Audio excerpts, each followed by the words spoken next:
히브리서의 본문 말씀을 통해서 하나님께서 우리에게 주시고자 예비하신 큰 은혜를 받기를 원합니다. 하나님의 성령께서 저와 여러분의 심령을 주장하시고 또 기름 부으심을 허락하여 주실 줄 믿습니다. 오늘의 본문은 하나님께서 아브라함에게 약속하신 복의 영광, 그리고 그 복을 믿음으로 누린 아브라함의 복을 말하면서 그리스도를 믿는 믿음의 영광이 무엇인가를 다시 한번 상기케 하는 귀한 말씀입니다. 하나님이 아브라함에게 약속하실 때에 가리켜 맹세할 자가 자기보다 더 큰 이가 없으므로 자기를 가리켜 맹세하여 가라사대 내가 반드시 너를 복주고 복주며 너를 번성케 하고 번성케 하리라 하셨더니 저가 이같이 오래 참아 약속을 받았느니라.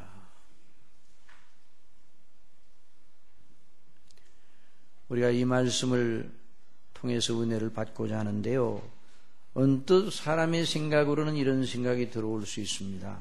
아브라함에게 하나님께서 하신 약속, 그 복의 약속, 또 그 복을 받아 누린 아브라함이 나와 무슨 상관인가, 이런 생각을 할 수가 있습니다. 그러나 여러분, 신구약 성경 전체를 통해서 아브라함이 얼마나 자주 언급되는가 하는 것을 생각하면 생각이 좀 달라질 것입니다. 신구약 성경 전체에서 아브라함을 언급하는 경우가 287회입니다. 구약 성경이 200회, 그리고 신약 성경이 87회나 됩니다. 자, 이 점은 우리에게 무엇을 말해주고 있는가? 하나님께서 창세전에 예정하신 뜻을 약속의 형식으로 나타내시고 그것을 이루어 나가시는 그 거룩하신 경륜, 그 경륜이 바로 성경에 기록되어 있는데, 그 하나님의 거룩하신 경륜을 이해하려 할 때 아브라함을 통해서 일하신 것을 이해하지 못하면 제대로 파악할 수 없다 하는 그런 말이 되는 것입니다. 아브라함을 통해서 일하신 하나님, 한번 따라서 한번 해봅시다. 아브라함을 통해서 일하신 하나님. 예, 아브라함을 부르시고 그에게 약속하시고 그 약속하신 것을 이루시어 하나님의 예정하신 뜻을 이루어 나가시는 하나님의 행사, 하나님의 행사를 바르게 잘 우리가 주목하고 이해하고 또 그것을 믿음으로 받아들여야 되는데요. 그래서 아브라함을 통해서 일하신 하나님의 그 영광을 본문을 통해서 우리가 보아야 됩니다. 물론 그렇다고 아브라함이라는 인물 자체에 집중하자는 이야기는 아닙니다. 우리가 성경에서 만나는 어떤 인물도 우리가 집중할, 우리의 인격 전체를 들여서 집중할 궁극적인 대상은 아닙니다. 우리가 집중하고 경배하고 찬미할 대상은 오직 성삼위 하나님 뿐이십니다. 그래서 우리가 아브라함에 대해서 또는 요셉에 대해서, 다윗에 대해서 또는 어떤 다른 성경의 인물에 대해서 공부한다 할지라도 우리의 마음의 궁극적 시선은 하나님께 가 있어야 합니다. 오늘도 본문 말씀은 여전히 우리를 향하신 하나님의 그 거룩하신 뜻, 창세전에 예정하시고 정하신 때가 되어서 이루신 그 놀라운 은혜, 여기서 복이라, 내가 너를 복되게 하겠다, 내가 내게 복을 주겠다. 그런데 그냥 복이 아니라 복되고 복되게 하리라, 반드시 내게 복을 주리라. 이런 아주 하나님의 의지에 찬 확고한 그 뜻이 기록되어 있습니다. 그래서 우리가 오늘 이 말씀을 들을 때 지금부터 4,000여 년 전에 있었던 옛날 일을 듣듯이 하면 안 되고 오늘도 저와 여러분을 향해서 하시는 말씀을 이 본문을 통해서 들어야 합니다. 성경에서 들을 귀 있는 자는 들으라 하는 표현이 많습니다. 여러분, 저와 여러분에게 들을 귀를 허락하시기를 바랍니다. 들을 귀를 성령께서 주십니다. 하나님의 사랑하시는 백성들에게 이 지상에 있을 때 가장 큰 영광, 그 은혜의 복이 무엇인가? 구원받은 백성들에게 주시는 큰 그 상급이 무엇인가? 들을 귀를 주시는 것입니다. 들을 귀. 귀 있는 자는 성령이 교회들에게 하시는 말씀을 들을지어다. 그때 의인들은 자기 아버지 나라에서 해와 같이 빛나리라. 귀 있는 자는 들으라 말씀하셨어요. 자, 본문에서 하나님의 아브라함에게 약속하실 때 가리켜 맹세할 자가 자기보다 더 큰 이가 없으므로 자기를 가리켜 맹세하여 가라사대 내가 반드시 너를 복주고 복주며 너를 번성케 하고 번성케 하리라. 여러분, 이 말씀 참으로 위로와 소망에 찬 말씀입니다. 내가 반드시 너를 복주고 복주며 너를 번성케 하고 번성케 하리라. 이것이 저와 여러분을 향하신 하나님의 약속인 줄을 믿으시기 바랍니다. 그런데 이 말씀을 우리가 받아들이려 할 때 우리의 입장에서 바로 이 말씀으로 나가면 안 됩니다. 이 말씀을 들으면서 기대하기를 하나님이 복을 주신다고. 그래서 우리가 현재 처해 있는 현안을 바라보고 그 문제에 필요한 은혜를 주신다는 말씀인가, 이렇게 나아가면 안 되는 것이죠. 자, 그런데 여기 특별히 하나님께서 아브라함에게 복을 약속하시되 맹세로 약속하셨어요. 맹세. 자, 본문에 나타난 대로 맹세는 다투는 일의 최후 확정이니라, 그런 말씀을 했어요. 여러분, 하나님께서는 맹세로 말씀하지 않으셔도 됩니다. 왜냐하면 하나님은 시건치 아니하십니다. 여러분 믿습니까? 하나님께서는 말씀하시면 그 말씀이 도로 하나님의 입으로 돌아가는 일은 없습니다. 반드시 그 말씀을 이루시는 분이에요. 완전하신 분입니다. 전지전능하신 분입니다. 또 거짓말을 하실 수 없는 분이에요. 그러니 맹세를 안 하셔도 맹세하신 것이나 마찬가지예요. 그런데 이 맹세라는 말을 왜 쓰셨는가? 이건 믿음의 사람들이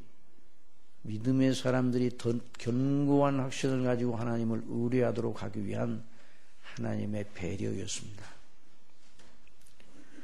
여러분, 맹세는 어떤 두 사람이 어떤 문제를 가지고 논쟁을 하거나 다툴 때에 최종적인 결론 부분에서 맹세를 하게 합니다. 맹세를 하게 되면 더 서로 다투는 일이 딱 멈추게 되는 것이죠. 자, 그러나 우리 예수님은 맹세를 하지 말라 그랬어요. 사람들끼리는 맹세를 하지 말라. 왜냐하면 그 맹세를 지킬 만한 힘이, 그 맹세를 끝까지 지킬 만한 힘이 사람에게는 없기 때문입니다. 그런데도 불구하고 여기에 이제 히브리서에서 맹세라는 말을 히브리서 기자가 한 것은 맹세의 보편적인 그 의미, 맹세의 보편적인 그 정신이 어디 있는가, 이것을 생각하면서 성령의 인도하심을 따라서 이 말을 쓰게 하신 것이죠. 자, 맹세를 하면 맹세한 일에 쌍방이 매이게 됩니다. 맹세를 하게 되면, 맹세한 대로 하지 않으면 그 인격 전체가, 맹세한 사람의 인격 전체가 누추하게 됩니다. 맹세한 일을 지키지 않았다. 그러면 그 인격 전체가 그 일을 지키지 않은 것과 함께 다 거짓말장애로 드러나게 됩니다. 또 맹세를 하게 되면 맹세를 받는 자 편에서 그 맹세한 일에 대한 소망을 가지게 돼요. 일반적으로 틀림없이 그 일이 이루어지고 안 이루어지면 책임을 저 사람이 진다고 그랬으니까 그 일에 대한 소망을 가지게 되는 것이죠. 그래서 맹세를 하게 되면, 그 맹세가 정당하면 두 사람이 다투는 일에 확증이 되는 것, 최종 확증이 돼서 다투는 일을 하지 아니하고 그 맹세가 이루어지는 일을 바라보고 두 사람이 그것을 이제 마음속에 담고, 그러니까 그 맹세에 두 사람이 묶여진 것입니다.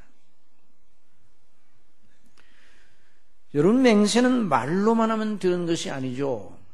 맹세는 그 맹세의 실효성을 보증하는 담보가 있어야 됩니다. 담보. 어떤 사람이 내 맹세할게 그러면 상대방에서 뭐라고 그럽니까? 그것을 어떻게 믿어? 이렇게 대번에 말합니다. 그러면 그 맹세한 사람이 그 일이 중대하면 중대할수록 그 맹세한 일을 확증하는 담보를 제공을 해야 됩니다.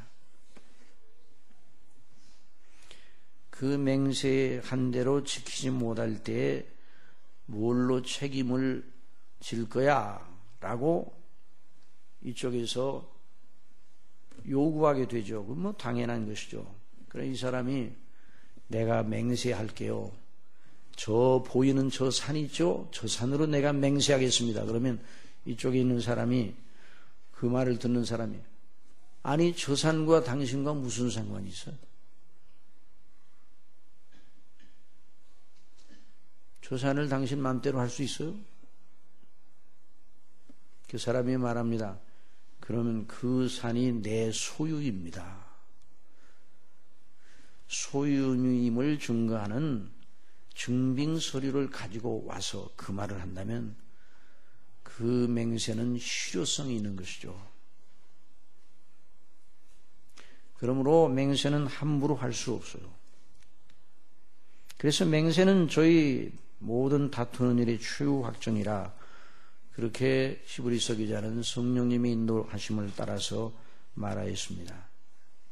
자, 하나님께서 약속을 하시면서 그런 양식을 취하셨다는 거예요. 하나님이 아브라함에게 약속하실 때에 가리켜 맹세할 자가 자기보다 더 큰 이가 없으므로 자기를 가리켜 맹세하여 가라사대 내가 반드시 너를 복주고 복주며 너를 번성케 하고 번성케 하리라. 그러면 하나님께서 약속하신 그 약속을 맹세로 하셨다는 말은 무엇입니까? 하나님께서 맹세의 담보로 당시 자신을 거셨다는 거예요. 놀라운 대목입니다. 하나님께서 약속하시면서 맹세로 자신을 거기에다 거셨다는 말이에요. 자신의 이름과 명예와 자신의 나라, 하나님 나라 전체를 그 맹세하며 그 아브라함에게 하신 약속에다가 거셨다는 말입니다. 다른 말로 표현하면 하나님께서 아브라함에게 주신 약속과 그 성취를 통하여 하나님 자신이 얼마나 영화로우시며 얼마나 거룩하시며 얼마나 완전하신 분인지, 그리고 하나님의 뜻이 얼마나 복된지를 나타내시려 하셨다는 말입니다. 그러니까 아브라함이 받은 약속, 아브라함이 주신 약속은 그냥 약속이 아닌 것입니다. 그렇지 않고야 하나님께서 함부로 당신 자신의 이름을 걸고 맹세하실 리가 없죠. 여러분, 하나님은 정말 영화로우십니다. 하나님이 하시는 일은 하나님의 이름의 영광을 나타내지 않고야 견딜 수 없는 일이에요. 하나님께서 하시는 일은 다 하나님의 이름이 걸려있는 일이에요. 하나님은 누추한 일을 안 하십니다. 여러분, 사람도 누추한 일을 하게 되면 그 이름이 땅에 떨어지는 거죠. 하나님께서는 당신의 이름이 누추하게 되거나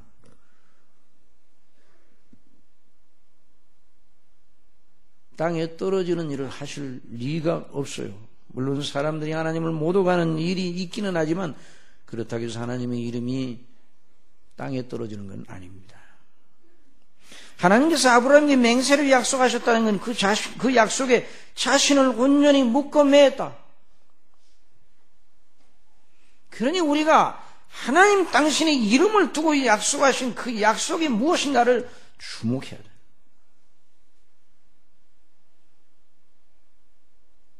그 약속이 무엇인가, 그 약속이 어떻게 이루어졌으며 그것이 궁극적으로 무엇을 의미하는가? 그것이 나와 어떤 관계가 있는가?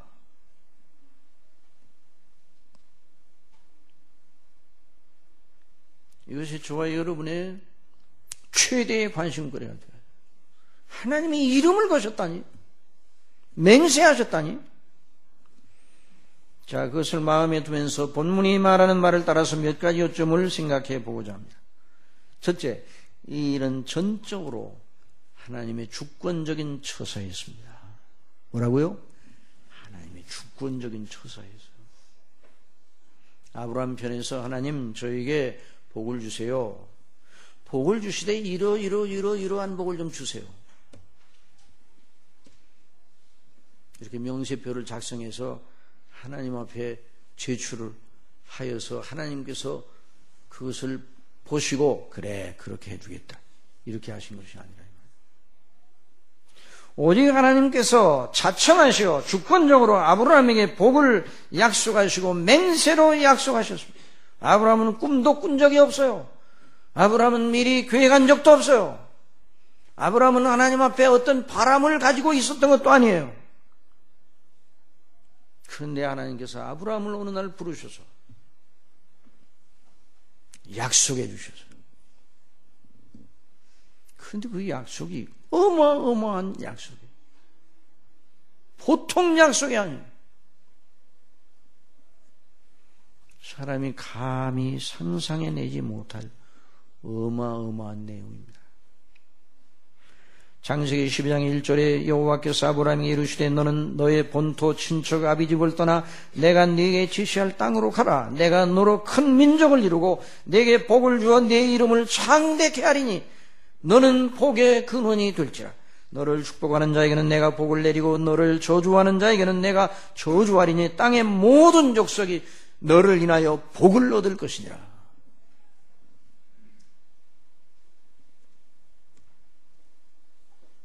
어마어마한 약속입니다. 또 하나님께서 롯이 아브라함을 떠난 후에 나타나셨습니다. 여호와께서 아브라함에게 이르시되 너는 눈을 들어 너 있는 곳에서 동서남북을 바라보라. 보이는 땅을 내가 너와 네 자손에게 주리니 영원히 이르리라. 내가 네 자손으로 땅의 티끌 같게 하리니 사람이 땅의 티끌을 능히 셀 수 있을진데 네 자손도 세리라. 그 약속을 하셨습니다. 또 창세기 15장 5절에 그를 이끌고 밖으로 나가 가라사대 하늘을 우러러 무뼈를 셀 수 있나 보라. 그때 밤이었어요. 또 그에게 이르시되 네 자손의 이와 같으리라. 어마어마한 약속이에요. 실현 불가능해 보이는 약속이었어요.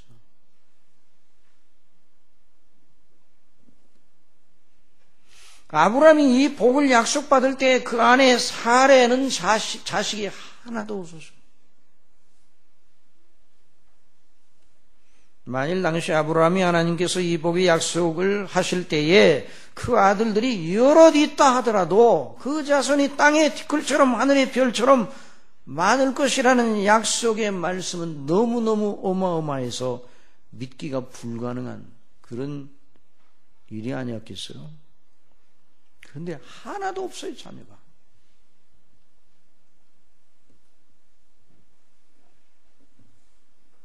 자, 이 하나님의 약속을 어떻게 하시겠습니까? 어떻게 해야 되겠습니까? 여러분이 아브라함이었다면 어떻게 했겠습니까?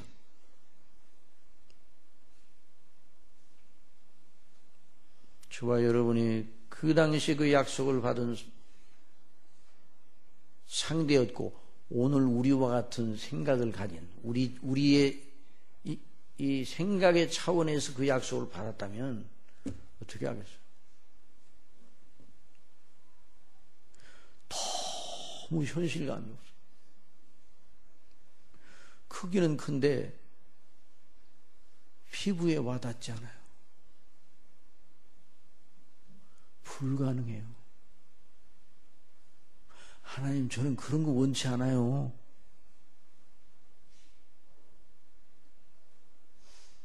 제가 지금 고통당하는 현안이나 좀 해결해 주세요.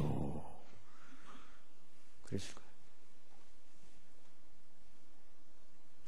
그러니 여러분, 우리의 믿음이라는, 하나님을 믿는 믿음이라는 건 정말 우리에게서부터 시작하면 안 됩니다.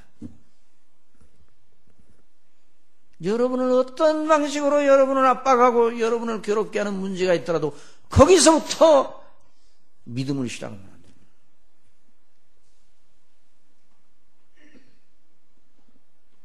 그러므로 믿음은 어려운 일입니다. 어떤 일이라고요? 어려운 일이에요. 그러나 어려우나 은혜를 하나님이 주시면 마땅히 해야 되는 일이 바로 믿음입니다. 그래서 여러분, 이 약속을 받은 아브라함을 보면요, 어떻게 하나님의 말씀을 쫓아갔다고 그랬는데 어떻게 아브라함이 그 약속을 받아들이고 그 약속이 그대로 이루어질 거라고 그렇게 하나님의 말씀을 따라갔는가? 여기 현대인의 정신 구조로 보면 그 아브라함이 말이에요, 과대망상 아니에요?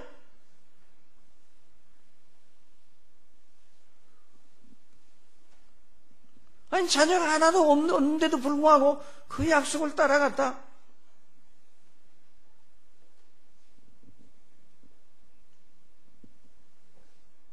그런데 아브라함은 그 말씀대로 하나님의 약속을 믿고 받아들이고 따라갔습니다. 이 일이 어떻게 가능한가? 여러분, 아브라함 자신에게서 그 일이 가능했다고 한다면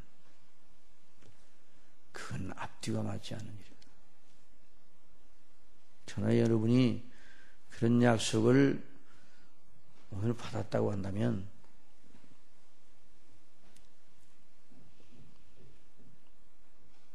그 약속 그대로 우리 현재 사람들의 생각이 의식 속에서 그 약속을 따라서 갔겠느냐. 물론 하나님께서는 시건치 않으시고 사람같이 무슨 말씀을 하신 후에 후회하지도 않으시고 말씀하신 바를 반드시 이행하시는 분입니다. 여호와의 말씀은 순결하며 흑도간에 7번 달리는 은것도다. 그러므로 여러분, 하나님은 정말 믿어야 할 분입니다. 하나님은 정말 어떤 말씀을 하시든지 우리가 보기에 어떠하든지 믿어야 돼요.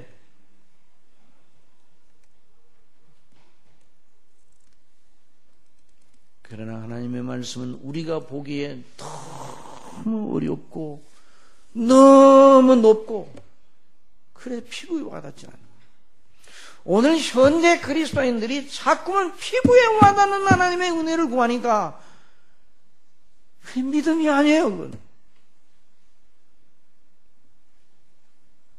하나님께서 그 사랑하시는 자들을 위하여 예비하신 모든 것은 사람의 눈으로도 마음으로도 생각지 못하고 귀로도 들은 적이 없는 것이라고요. 여러분, 하나님이 말씀하시는 믿음, 하나님이 기뻐하시는 믿음, 저와 여러분의 의식의 세계 속에서 금방 접촉이 되는 그런 차원이 아님을 여러분 생각하셔야 됩니다. 믿음은 하나님께로부터 시작해야 됩니다.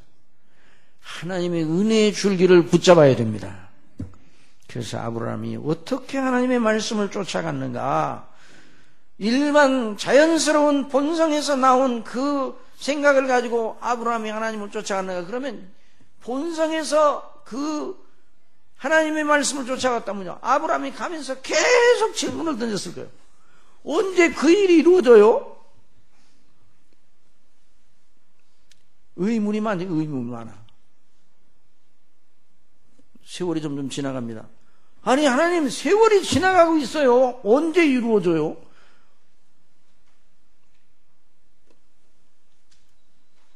나이가 지금 제 나이가 얼마인데 언제 이런 일이 이루어져요? 계속 의문을 제기하고 나가다 나중에 사람의 의식의 한도 내, 사람의 인내의 한도 내에서 그 한도를 넘어가서 하나님, 제게 약속하신 약속을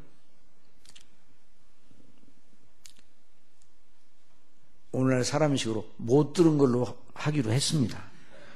이렇게 생각했을지 몰라요. 그런데 뭐라고 말하고 있어요? 여기 히브리서 6장 있는 말씀. 자, 15절에는 말씀 다 같이 읽으십시다. 시작. 저가 이같이 오래 참아 약속을 받습니다. 어떻게 받았는가? 한번 따라합시다. 믿음으로. 그 믿음은 그러므로 아브라함에게서 난 것이 아닙니다.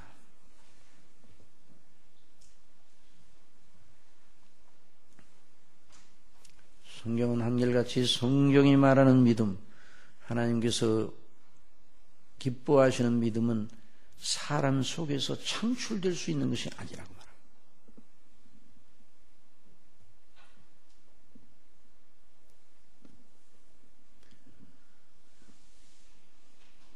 자기 땅에 오매 자기 백성이 영접지 아니하더니 영접하는 자 곧 그 이름을 믿는 자들은 하나님의 자녀가 되는 권세를 주셨으니 이는 혈통으로나 육종으로나 사람의 뜻으로 나지 아니하고 오직 하나님께로서 난 자들이니라.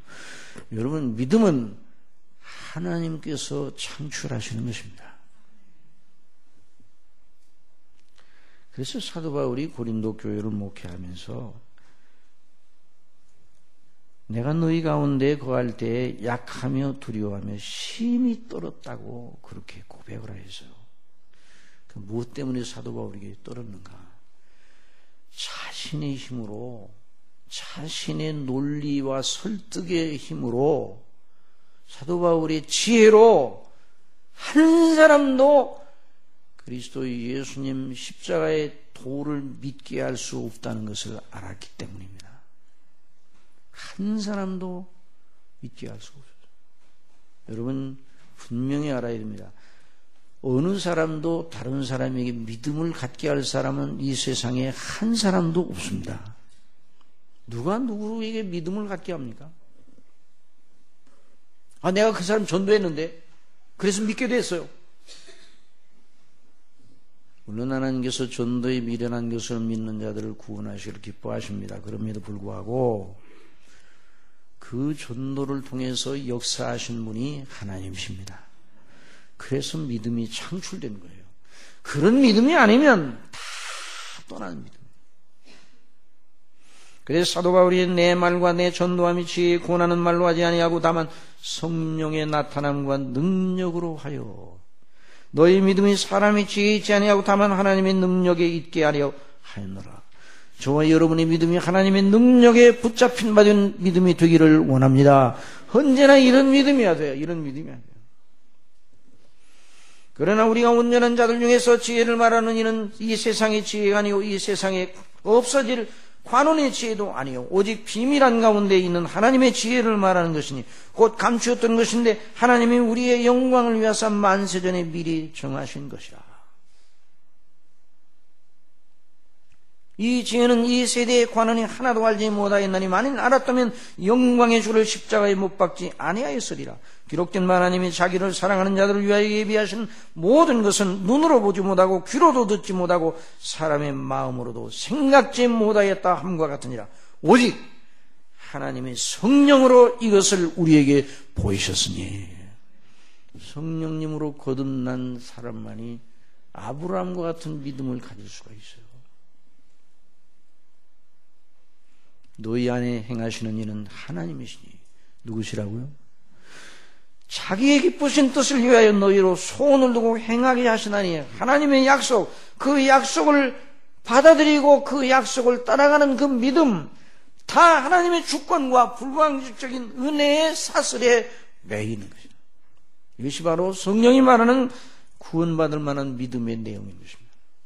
참된 믿음은 하나님의 약속의 말씀을 따라서 경외하는 믿음인데 성삼위 하나님의 영광과 그 은혜가 창출해낸, 그래서 믿는 자들을 가리켜, 그리스도를 믿는 자들을 가리켜 새로운 피조물이라 새롭게 창조하신 자들이라고 말씀을 하고 있어요. 그러니 누구든지 그리스도의 예수 안에 있으면 새로운 피조물이라 이전 것은 지나갔으니 보라 새 것이 되었도다 말씀하셨어요. 현대 교회사에서 교회의 외적인 세력을 가장 크게 확장하는 데 기여를 한 이론이 무엇인가? 맥가브란의 교회 성장론입니다. 맥가브란이 왜 이 교회 성장론을 말하는가? 인도에 오랫동안 선교를 했는데도 열매가 없어요. 오랫동안 설교를 했는데도. 그래서 이 열매를 왜 열매가 없는가 자세히 조사하고 또 어떻게 하면 열매가 맺게 될까에 대해서 연구를 했습니다.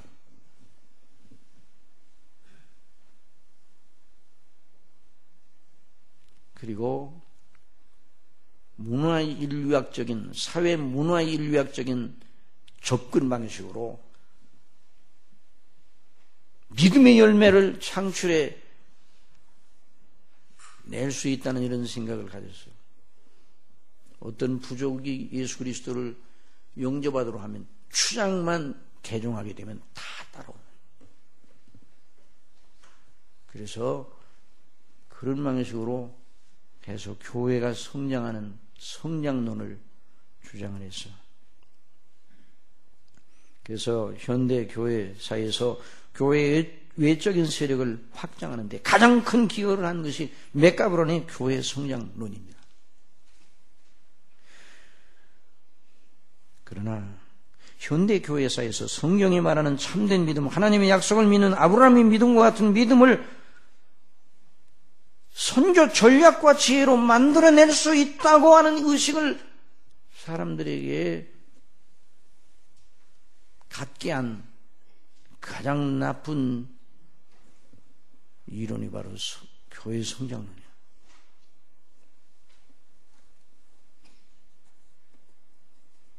그 결과 현대교회는 성경이 말하는 믿음의 사람들보다는 사람들이 주조해낸 믿음의 사람들이 교회의 지도력이 중심에 선 참으로 비참한 현실을 맞고 있는 것이에요. 교회들이 얼마나 많은 고통을 받고 있는 교회 분쟁의 근원이 바로 그것이 자리 잡고 있는. 이번에 우리 이분 선교사님 통해서도 잠깐 들었습니다만 인도네시아를 350년간 식민 지배를 한 화란 네덜란드 정부가 그래서 그 식민지에 있는 그 인도네시아 350년 오랫동안 식민 지배를 했잖아요. 그래서 그 사람들을 다 교회로 불러들여서 다 교회 등록을 하게 해서 교회를 안 다니는 사람이 거의 없을 정도로 되었습니다. 그래서 네덜란드에서 뭐라고 했는가? 인도네시아 선교는 100% 이루어졌다. 놀라운 일이라고 생각했습니다. 그런데 여러분, 화란의 지배권에서 인도네시아가 벗어나자마자 인도네시아 인구의 80%가 이슬람으로 종교를 바꿨어요. 그건 뭘 말하는 거예요? 교회에 다 출석을 하고 있었지만 하나님께서 성령님으로 역사하여 새롭게 창조된 거듭난 그런 믿음을 가진 사람은 소수에 불과했다는 것이에요. 외적인 세력을 보고 선교 100% 성공했다. 네덜란드가 개혁주의의 본산지라고도 할 수 있는데 어떻게 그런 결론을 광포하는지 이해가 되지 않아요.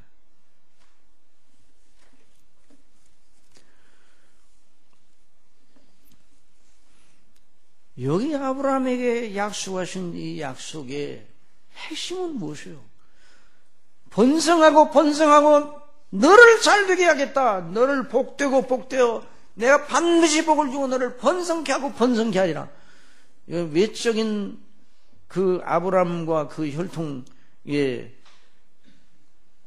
그 역사를 보면 그 약속이 이루어져서 아브라함의 혈통이 번성하였습니다. 그러나 우리는 성경에 기록된 그 사실을 오늘 우리에게 적용할 때 구약에 있는 그 구약의 그 사실을 우리 현실에다 바로 적용하면 안 돼요. 구약은 예표요 그림자입니다. 신약은 예표와 그림자를 통해 성취한 것이에요. 그러면 어떻게 해야 되는가? 구약에 나오는 그 말씀을 이 히브리서 기자도 구약에 나오는 그 말씀을 적용할 때 누구를 중심으로 적용했습니까? 누구를 중심으로 해석했습니까? 그리스도를 중심으로 해석을 해요. 제가 이같이 오래 참아 약속을 받았느니라 하는 말씀이 아브라함 자신에게 문자 그대로 해당되는가를 가만히 보면 문자 그대로 해당되지 않았어요. 왜냐하면 아브라함이 살아있는 동안에 자손이 하늘의 별처럼 많아졌습니까? 아니에요. 가나안 땅을 차지했습니까? 아니에요. 여전히 장막에 가고 있었어요. 자기 아내 이를 위하여 막벨라 굴을 돈 주고 사야 되는 그런 입장이었어요. 그러면 저가 이같이 오래 참아 약속을 받았느니라. 무슨 약속을 받았는가? 아브라함은 자기에게 약속하신 하나님의 약속의 궁극적 핵심을 발견하였다는 말입니다. 그것이 무엇이겠습니까?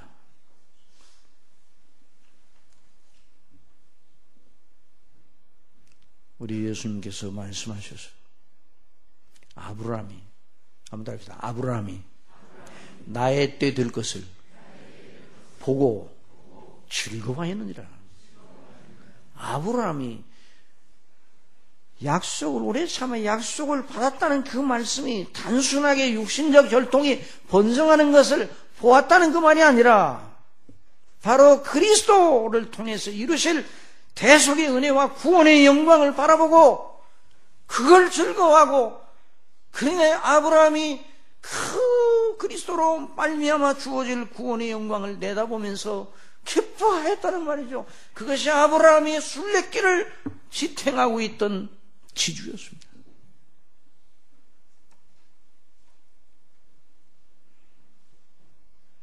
그것이 아브라함이 믿음의 본질이었어요. 저와 여러분도 마찬가지예요. 아브라함이 이 땅에 살 때 어려운 점이 없었습니까? 많았어요. 넘어지기도 하였어요. 그러나 하나님께서 아브라함의 믿음을 은혜로 늘 붙잡아 주시고 인도해 주시고 그리고 아브라함에게 믿음의 레슨을 시켰어요. 믿음의 레슨. 어떻게 믿어야 되는지를 레슨 시켰어요. 레슨 시킨다고 그러잖아요. 애들, 어린아이들 피아노 레슨. 아브라함을 붙들고 어떻게 믿어야 되는지 레슨 시켰어요.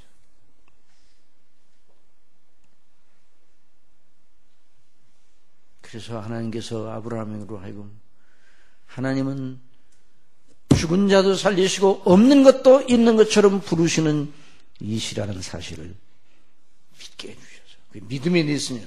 그건 하나님의 전지전능하심을 가르쳐 주셨다는 것이 아니라 바로 그리스도로 말미암아 죄와 허물로 죽어서 아무것도 없어요. 그런데 아무것도 없는 당신의 택한 백성들을 구원하셔 그 그리스도의 의로 옷 입혀 없는 걸 있는 것처럼 부르시고 죄로 말미암아 죽었던 우리를 그리스도와 함께 다시 살리실 그 놀라운 하나님의 영광을 가르쳐 주셨단 말이에요. 그래서 아브라함이 레슨을 받았으니까 테스트를 받아야 되잖아요. 그 마지막 테스트가 뭐예요? 종합시험이 뭐예요? 내 독자 이삭을 내가 지시하는 산으로 가서 번제로 드리라. 이것이 종합 테스트의 문제예요. 아브라함은 그 시험지를 받아들고 마지막 시험지를 받아들고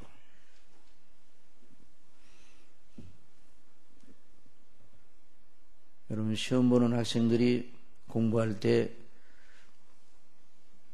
어디를 공부해야 됩니까? 선생님 시험 어디서 나요? 그러면 뭐라고 대답해요? 선생님이 배운 데서 나는 거야. 아브라함이 하나님께 배운 대로 레슨 받은 대로 다 그걸 종합을 해가지고 정답을 씁니다.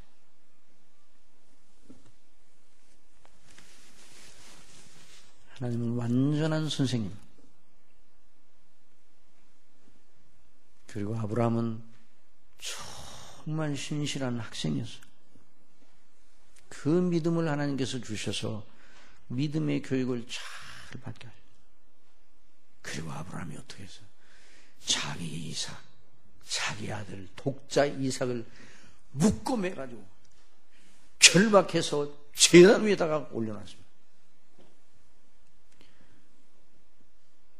그래서 하나님이 지시하신 대로 죽여서 강을 떠서 번제로 드린날지라도 하나님은 반드시 다시 살리실 것을 믿었습니다. 이것이 아브라함의 믿음이었어요. 그러니까 아브라함에게 주신 약속은 바로 그리스도와 그리스도로 말미암아 구원하실 아버지의 영광스러운 어마어마한 뜻이에요. 사랑하시는 성도 여러분, 예수님을 믿고 구원받고 영생 얻는다는 것이 어마어마합니까? 아니면 그냥 별로 그렇습니다. 요즘 그리스도인은요, 그것보다 그건 별로 그래요. 그거에 나중에 죽어서나 뭐 천국 가는 거고. 지금 현실이 문제, 현실이. 그래요, 교회가 현실 문제를 해결하는 해결사 노릇은 아니라고. 얼마나 애를 쓰는지 몰라요.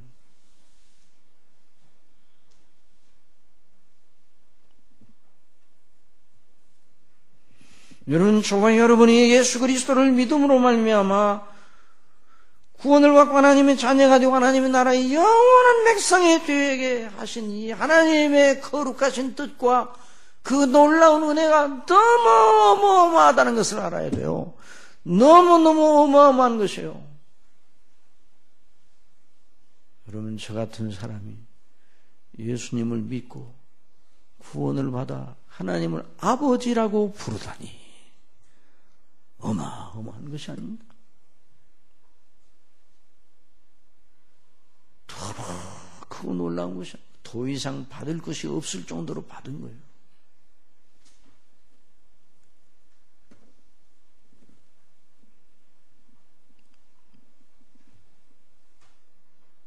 하나님은 저와 여러분을 창조하신 창조주인데 그분이 우리의 아버지가 되시기로 하셨어요. 아버지의 독생자 예수 그리스도는 저와 여러분의 구속주가 되게 하시려고 이 땅에 하나님으로서 말씀이 육신이 되어 우리 가운데 가시고 결국 십자가에서 피 흘려 저와 여러분의 죄를 대속하셨어요. 어마어마한 일이 아니에요? 오늘날 현대 그리스도인들 이런 걸 어마어마하게 생각을 안 해요.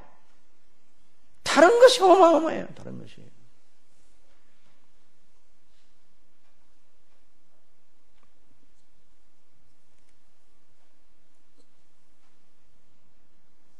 하나님께서 그러실 필요도 없는데 맹세로 약속하신 맹세로.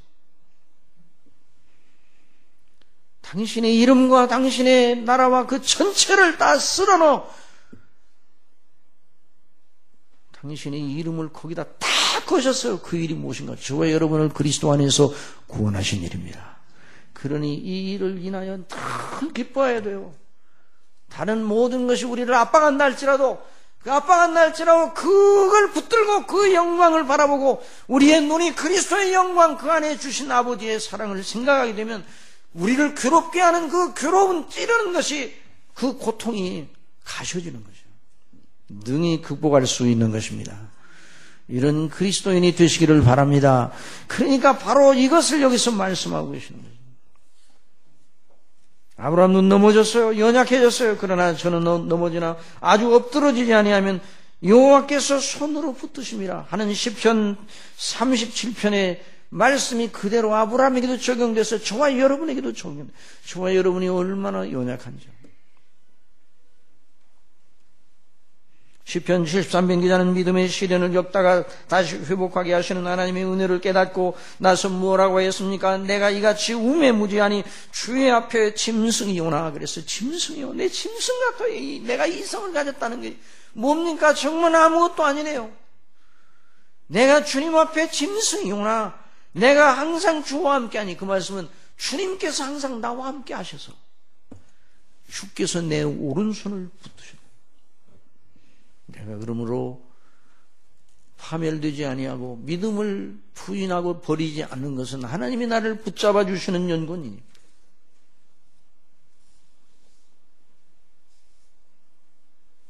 아브라함에게 주신 약속의 껍질은 그 후손이 별과 같이 많아지고 그 가나안 지경을 그 후손들에게 주실 것이라는 겁니다. 그러나 그 핵심은 그리스도 예수님을 통해 주시는 놀라운 구원의 은혜였어요. 그걸 이해한 아브라함은 매일서 그걸 바라보면서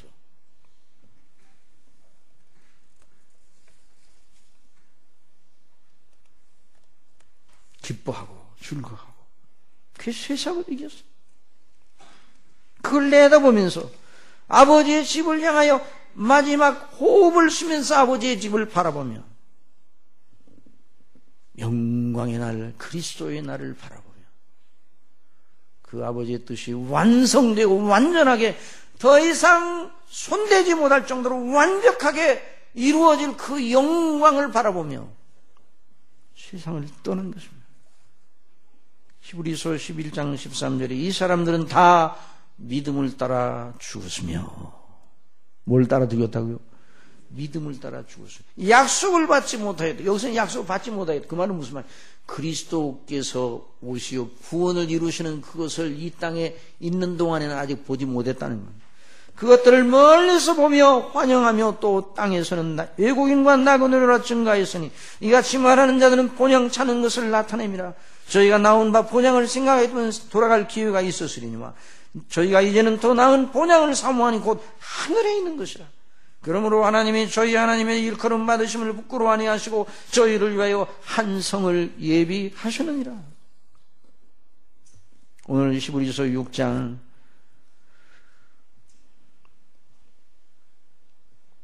17절부터 20절 말씀 우리 다 같이 한번 읽어봅시다. 시작. 하나님은 약속을 기업으로 받는 자들에게 그 뜻이 변치 아니함을 충분히 나타내시려고 그 일의 맹세로 보증하셨나니 이는 하나님이 주어진 말을 하실 수 없는 이 두 가지 변치 못할 사실을 인하여 앞에 있는 소망을 얻으려고 피하여 가는 우리로 큰 안위를 받게 하려 하심이라. 우리가 이 소망이 있는 것은 영혼의 닷 같아서 튼튼하고 견고하여 휘장 안에 들어가다니 그리로 앞서가신 예수께서 멜기세덱의 반차를 쫓아 영원히 대제사장이 되어 우리를 위하여 들어가셨느니라. 우리를 위하여 들어가셨느니라. 이 일이 아닌 것으로 들을 수가 없어요. 우리를 위하여 이미 들어가셔서 그 일을 끝내셨습니다. 그러므로 저와 여러분이 어떤 지경에 있든지 믿음으로 그 소망의 영광을 바라보고 기뻐하시기 바랍니다. 사도 바울이 기뻐하라는 것이 주어진 피부에 와닿는 그 상황에서 기뻐하라는 게 아니에요. 사도 바울이 그 말을 할 때 너무너무 괴로운 일이 많았어요. 괴로웠죠. 그 몸이 얼마나 괴로웠어요. 그럼에도 불구하고 그리스도의 날의 영광을 바라보고 그리스도 안에 받은 은혜의 영광을 생각하면서 기뻐했습니다. 그래서 항상 하나님께서 저와 여러분에게 아브라함이 약속하셔 반드시 이루시리라 하시던 그 복을 우리가 받았어요.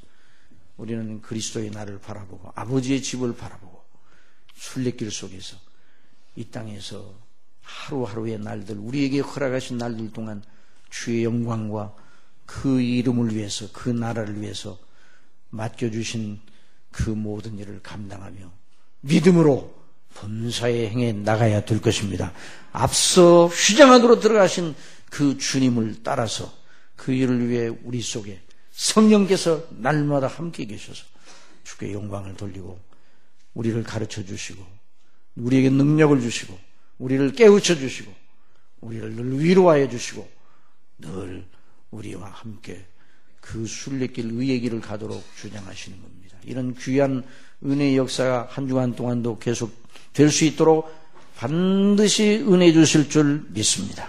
기도하겠습니다. 사랑하시는 아버지 하나님, 아버지께서 무엇이 부족하고 아버지께서 거짓말을 안 하시니 그냥 말씀하셔도 되시는데 맹세로 말씀하셔서 내가 복주고 반드시 너를 번성케 하리라. 아브라함에게 약속하시고 그 약속 속에 그리스도와 그 대속의 은혜의 영광을 핵심에 넣으시고 저희들을 향하신 창세전에 정하신 그 뜻을 이루신 아버지, 오늘도 말씀을 통해서 들은 대로 그리스도 안에 저희를 구원하신 이 일이 너무너무 어마어마한데도 저희들은 아주 작은 것처럼 여기고 하찮은 것처럼 여길 때가 너무나 많았습니다. 용서해 주시옵소서. 이 큰 구원을 등한히 여기면 어찌 피하려라고 말씀해 주셨는데 저희들이 그 큰 구원을 등한히 여길 때가 너무나 많았습니다. 성령님 주장하여 주시어서 그리스도 안에 있는 그 구원의 영광을 더 알게 하여 주옵소서. 그 사랑의 높이가 얼마나 높다는 걸 더 깨닫게 하여 주옵소서. 우리 속에 능력으로 역사하시는 성령께서 저희들을 주장하셔서 우리의 육신의 눈에 보이고 육신의 피부에 와닿는 것을 중심하지 아니하고 아브라함처럼 그 약속을 받고 땅만 쳐다보고 자손이 번성할 것만 내다보는 것이 아니라 그리스도의 나를 바라보고 멀리서 즐거워했듯이 그런 믿음을 저희들에게 충만하게 부어 주옵소서. 예수님의 이름으로 기도드리옵나이다.